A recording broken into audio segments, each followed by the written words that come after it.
Era o dia 1º de dezembro de 2011, em uma sala de convenções em Copacabana, Rio de Janeiro, quando o diretor-geral de jornalismo da Rede Globo, que na época era esse cara, o Carlos Henrique Schroeder, iniciou uma coletiva de imprensa para anunciar algumas mudanças que iriam ocorrer nas próximas semanas no Jornal Nacional e no Fantástico. E ao lado dele estavam as jornalistas Renata Ceribelli, Fátima Bernardes, Patrícia Poeta e o âncora do Jornal Nacional, o William Bonner. E o anúncio em questão foi motivado por uma verdadeira dança das cadeiras na apresentação desses programas, incentivado principalmente graças ao anúncio da saída da Fátima Bernardes do Jornal Nacional após vários anos o apresentando ao lado do seu marido. Para contextualizar, algum tempo antes dessa coletiva, a própria foi atrás do diretor de jornalismo, demonstrando o desejo de sair do jornal para ganhar o seu programa solo, e ela já até tinha em mente o horário perfeito para encaixar esse projeto. Eu estava com vontade de fazer uma coisa diferente, queria ter um programa. Comecei a olhar a grade da Globo. E eu via que na época o Globo Rural era diário. Tinha Globo Rural, Jornal Local, Bom Dia Brasil, Ana Maria Braga, de repente desenho. Falei, gente, esse desenho tá perdido aí nesse meio. Isso aí não tá bom não, esse negócio aí tem um espaço aí que dá para encaixar. Pois é, foi nessa coletiva que o destino da saudosa TV Globinho chegou ao fim.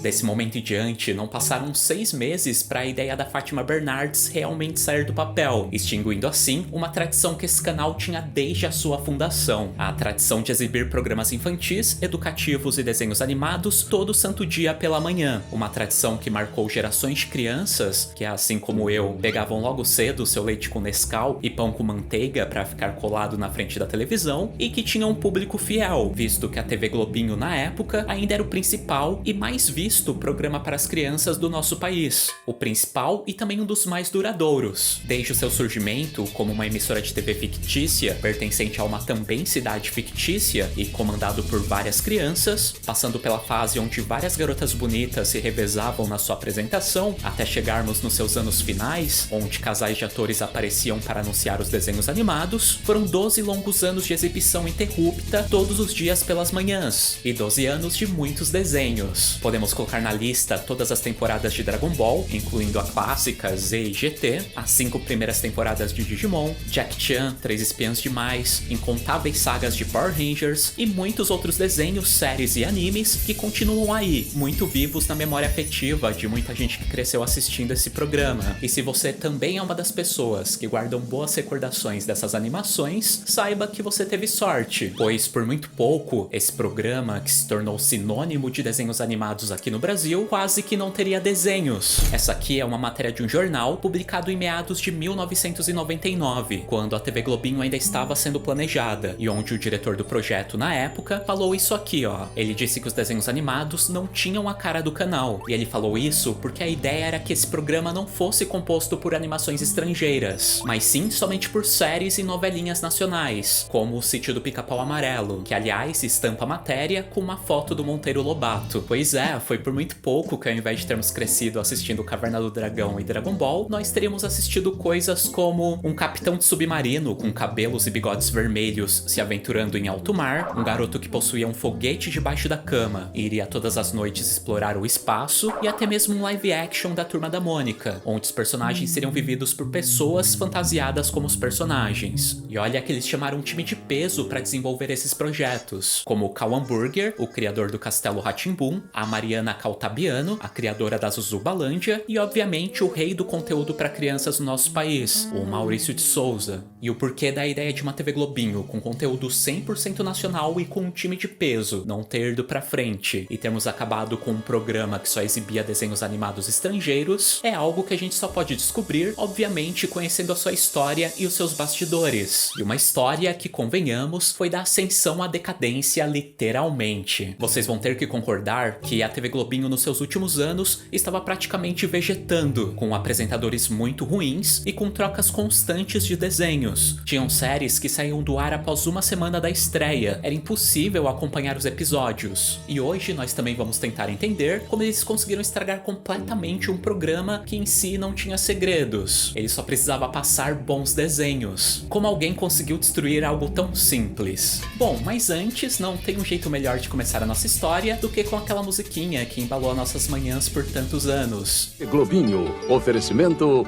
novo Chamito Big Citrus, sabor delicioso, do tamanho da sua vontade.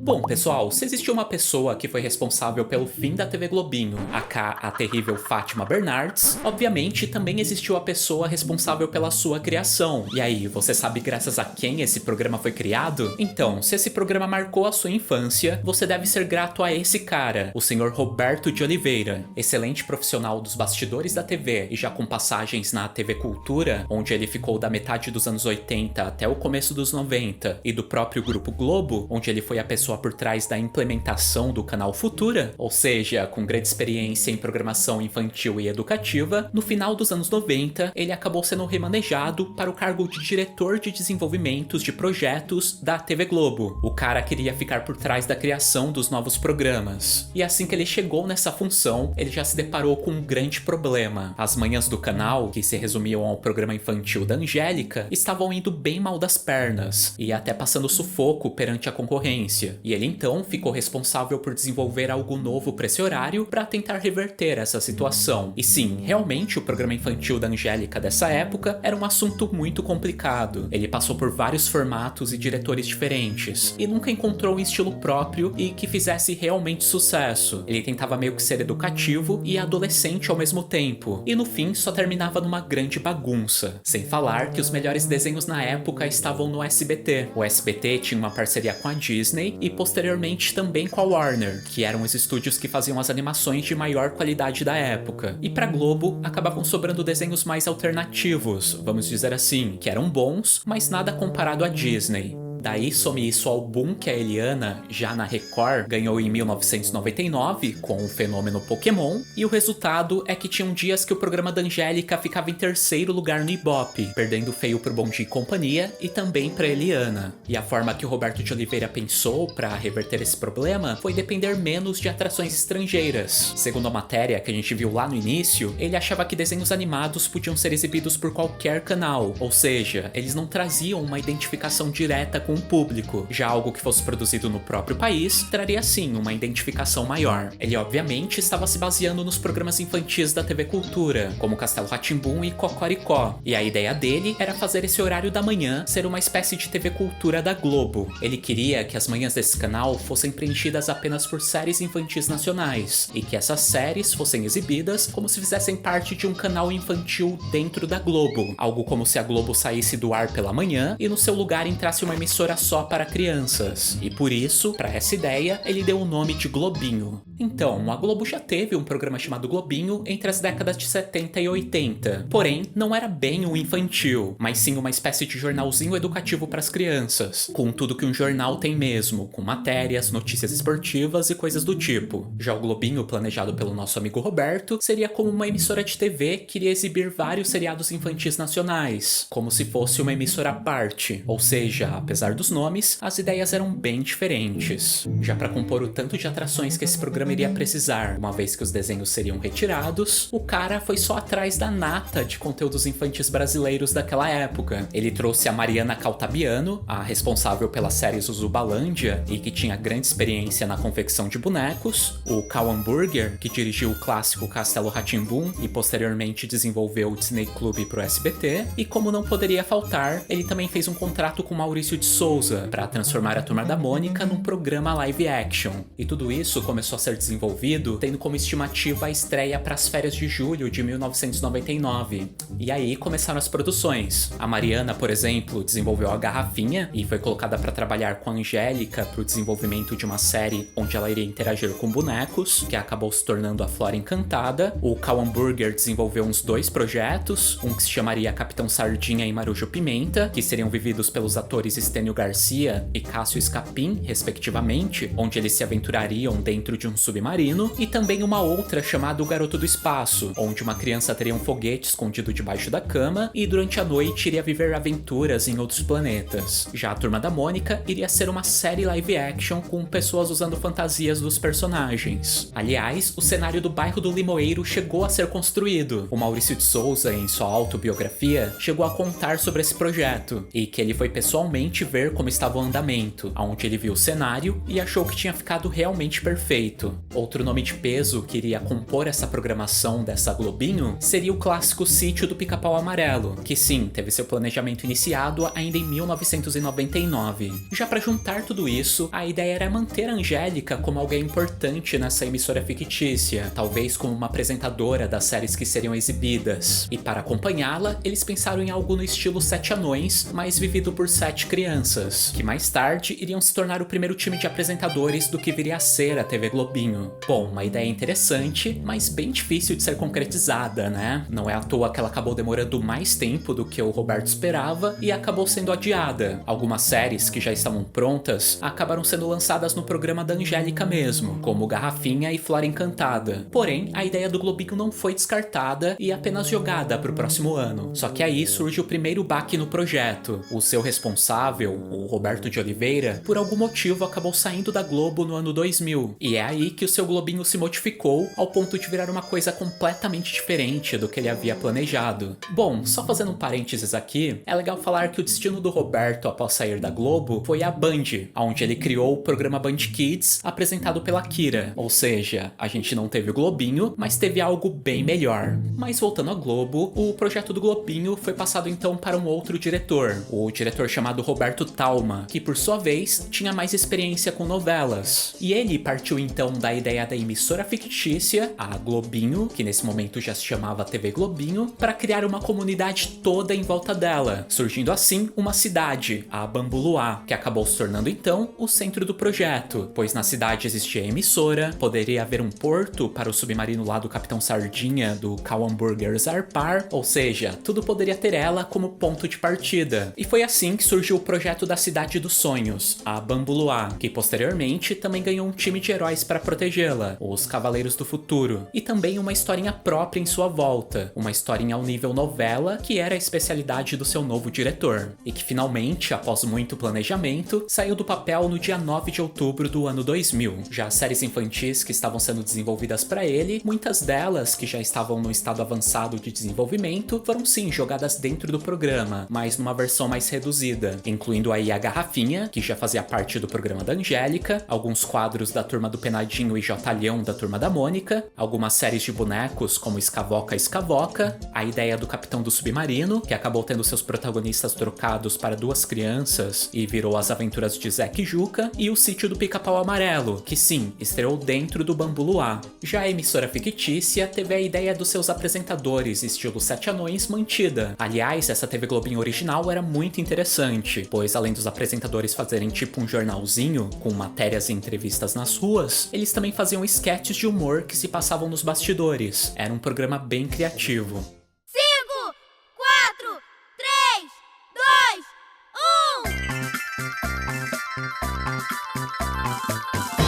Porém, diferente da ideia inicial, essa TV Globinho não contou com uma participação ativa da Angélica, que para insatisfação dela, acabou tendo sua importância reduzida e foi remanejada para uma mera função de atriz dentro da novelinha sobre a cidade, o que a deixou muito pé da vida. Talvez muito do fracasso do Bambuluá também tenha vindo da insatisfação com o programa que ela fazia questão de demonstrar em todo lugar que ela ia, inclusive em programas da própria emissora. Angélica, 2000 foi um ano para você assim de muitas mudanças, né? Isso que você está falando do seu programa.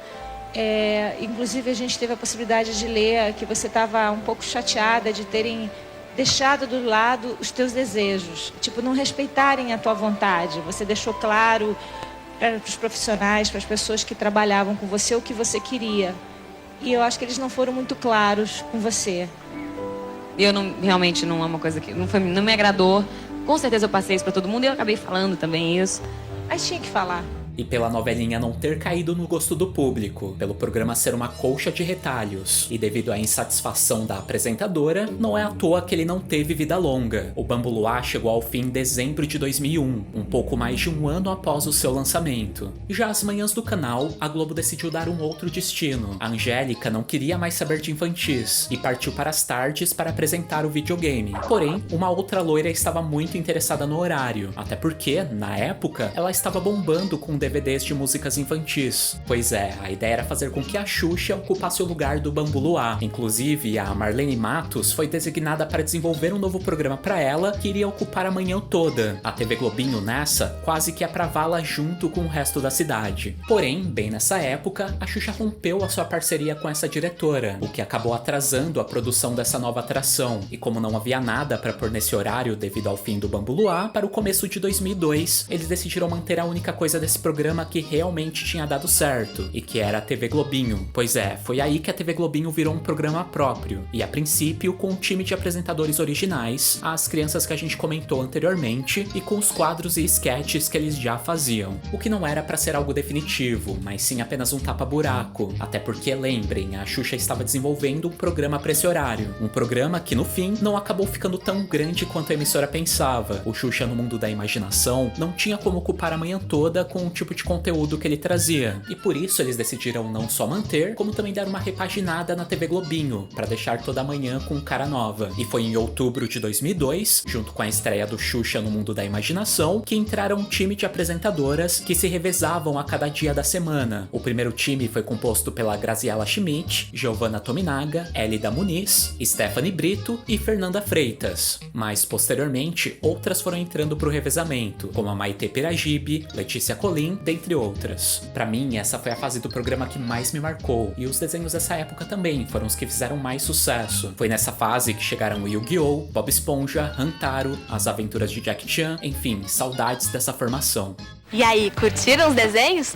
Eu também curti pra caramba, galera! Uma outra coisa que me marcou bastante também foi a rápida passagem do Pica-Pau pela Globo, que ocorreu nessa fase da TV Globinho. Olha, eu tenho estudado os movimentos, quadro a quadro, do nosso amiguinho de penas. Vamos ver se eu aprendi direito, tá? Ai, meu Deus. Pica-Pau, vem voando, só vou me esconder aqui debaixo, cheio de vergonha.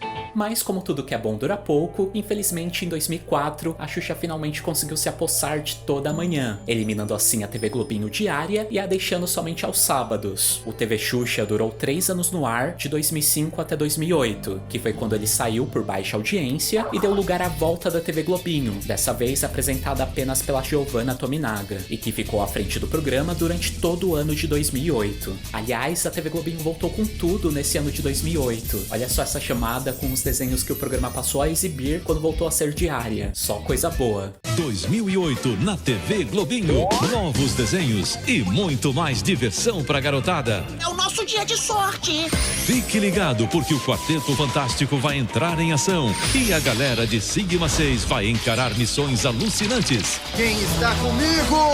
Você vai conhecer Brandy, Senhor Bigodes e suas loucas aventuras. Legal! Tem também muita magia e altas loucuras com os episódios inéditos de Avatar e Bob Esponja. E ainda, os Padrinhos Mágicos, 3 Espiãs Demais e Yin Yang Yo.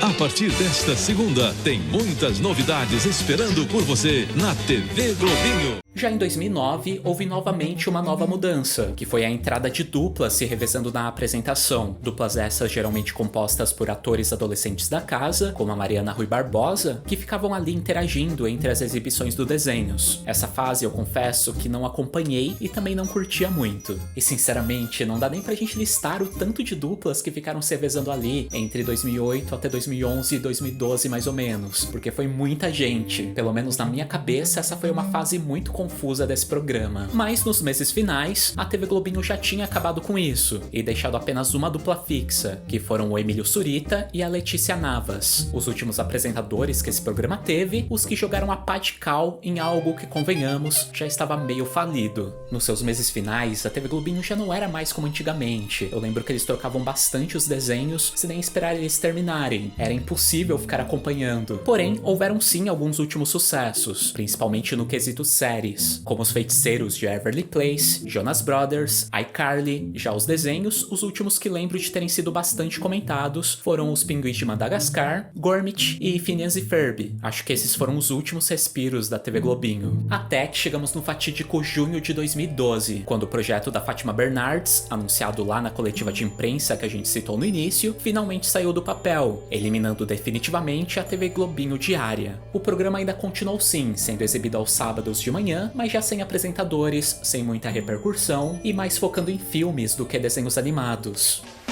Amanhã, a partir das 8 da manhã. Oi, crianças. Por onde começamos? Vai ser o maior zum zum zum. Vamos botar pra quebrar! Vida de inseto. Logo depois, a TV Globinho entra em campo com Ela é o Cara. Você é oficialmente meu ídolo agora. E com outro time que é campeão em diversão. Vamos, Berson! Os Pinguins de Madagascar. Pra completar, tem ainda Como Treinar o Seu Dragão. É amanhã, a partir das 8 da manhã. E ele durou dessa forma até 2015, quando foi substituído pelo programa É de Casa, encerrando assim um ciclo de atrações voltadas para as crianças e desenhos animados, que hoje quase não existem mais na televisão. Pois é, pessoal, de um programa que quase não teve desenhos, para o que se tornou referência nesse tipo de conteúdo, de um mero tapa-buraco para um dos programas infantis mais lembrados até hoje, a TV Globinho com certeza foi um marco para a geração que cresceu nos anos 2000. Mas e pra você? Qual foi a fase do programa mais marcante? E qual desenho você acha que é a cara desse programa? Arrasou, galera. A nossa TV Globinho de hoje foi mesmo um máximo. Também, com um time de desenhos como esse, não tem como não ser campeão.